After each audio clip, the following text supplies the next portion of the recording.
Stocha gur fuck a loidir é dawn chun rud so. Ní héan sémas cíine tíocht. Príomhníos mo chud léachtaí undergrad home to the UCC the déanaí so cheappas go scríofa nó déagant bunathair sin. Blianta na húscoil. Is tócha go cuioine blian ada na háteiste. Cheappas ná teochuig deir leis go deo.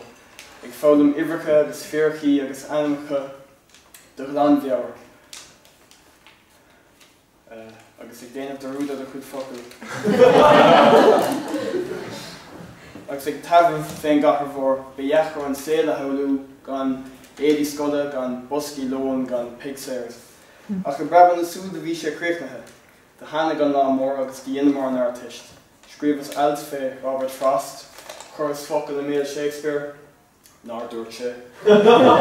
Is déistíos go cormac leis na ceistena agus na trocha a gabhain na cuill. Agus bhí sé thart. Seamar sin is cuineann go gceann mo chéad lá san ollscoil, de tháinig isteach déanach ar an géad lá le mo chara, hoghlainn súil agus sin tuirseach tréachta héis ihe ar an leabhar láidir. Agus bhí daoine misnúla os ar gur amach daoine ó Aontas na Mac Léinn, agus iad ag ráling chun páirte glachas na clubanna agus cardas nua dhéanamh gach lá. Dúirchling chun sulta bhaint as arbor damas an ollscoil. Dúirchling nábharg sé bhad. Se bhí saoil bra uorchúin as son amach agus ceistena an tíal mhór le freagart. Should I start wearing red chinos now that I'm in school? Should I get another hot chicken roll?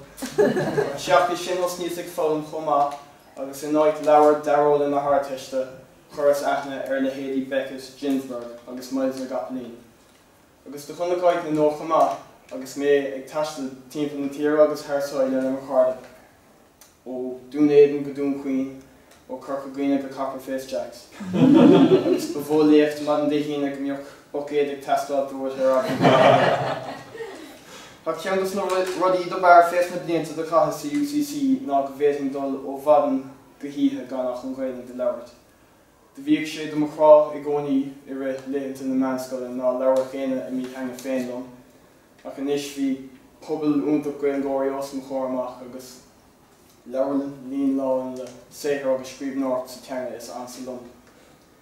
Mar sin dóibh siúd atá an aigéthirt ar an ollscoil na bliain seo chuoin nó atá na bunthena féin, le daoine bochta atá fós ag trabhaló ag léamh Bóland agus a dtír ag algebra hiagsant.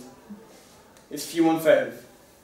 Deirhin nó chun sulta bhaint as go damas an ollscoil, deirhin nó nábharg sé bhad. Sin é.